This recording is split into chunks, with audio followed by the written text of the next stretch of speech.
Imagine an island so cursed that even the ocean wants it empty. Welcome to Cryptic Casebook. In December 1900, 3 lighthouse keepers were locked safely inside a massive stone fortress. But overnight, they vanished into thin air. Their dinner was still on the table, the doors were closed, but the men were gone forever. No bodies, no witnesses, just a terrifying diary. What truly happened on the Flannan Isles? Let's open the file. To understand the sheer terror of this mystery, you first need to understand the location. The Flannan Isles, also known as the Seven Hunters, are a small group of rocky islands located off the coast of Scotland. For centuries, sailors believed these rocks were cursed. Shepherds would bring their sheep here to graze during the summer, but they refused to spend the night. They spoke of phantoms and strange spirits that roamed the island after dark. But in 1899, the modern world decided to conquer the myth. A massive 75-foot-tall lighthouse was constructed on the highest point of the largest island, Island More.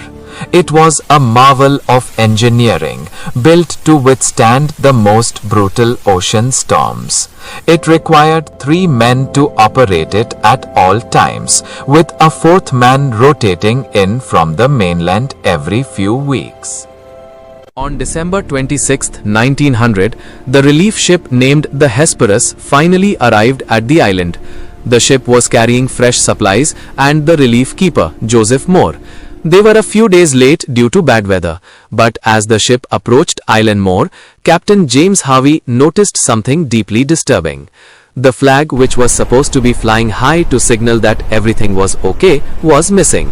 There were no provision boxes left at the landing stage, and most concerning of all, no one came out to welcome them. The island was completely silent. Captain Harvey blew the ship's massive whistle. The sound echoed across the rocks, but there was no response. He fired a distress flare into the sky. Nothing. Filled with a growing sense of dread, Joseph Moore climbed into a small rowboat and headed for the island alone. As he walked up the 160 steep stone steps to the lighthouse, he felt an eerie, unnatural silence. When Moore reached the entrance, the heavy outer door was closed. He opened it and called out for his friends, Thomas Marshall, James Ducat and Donald MacArthur. But only the cold wind answered him. What he found inside would puzzle investigators for over a century. Moore walked into the living quarters. The fireplace was completely cold, meaning no fire had been lit for days. The beds were unmade, suggesting the men had left in a hurry shortly after waking up. In the kitchen, a meal of cold meat, pickles and potatoes sat untouched on the table. A single chair was knocked over on the floor. It painted a terrifying picture. One of the men had jumped up from his meal in absolute panic and rushed out. But here is where the mystery deepens. When Moore checked the coat hooks, one set of heavy oilskin weather gear was still hanging there. According to the strict rules of the Lighthouse Board, no keeper would ever step outside into a winter storm without their protective gear. So why did one man run out into the freezing cold without his coat? Desperate for answers, the authorities examined the official lighthouse logbook. The entries, written by Thomas Marshall, were deeply unsettling. On December 12th, Marshall wrote, "Severe winds, the likes of which I have never seen before in 20 years. James Ducat is completely quiet. Donald MacArthur has been crying." Let that sink in. Donald MacArthur was a legendary, hardened sailor known for fighting it, yet he was crying. On December 13th, the entry stated that the storm was still raging and that all 3 men had been praying. Men who face the ocean every day do not pray unless they believe they are facing the end of the world. But here is the most baffling fact of this entire case. Weather stations on the nearby mainland recorded completely calm weather on December 12th, 13th and 14th. There was no massive storm recorded by anyone else in the area. What were these men experiencing that no one else could see? The final entry was written on the afternoon of December 15th.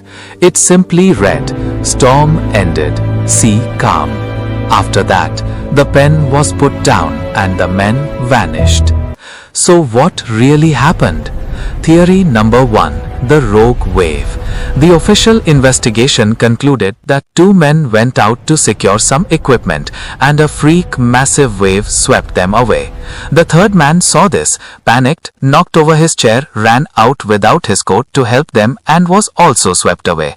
It's the most logical answer, but it doesn't explain the unexplained storm in the light or why seasoned professionals would make such careless mistakes. Theory number 2. The isolation. Did the extreme isolation affect their minds? Did a conflict break out, ending in a tragic incident?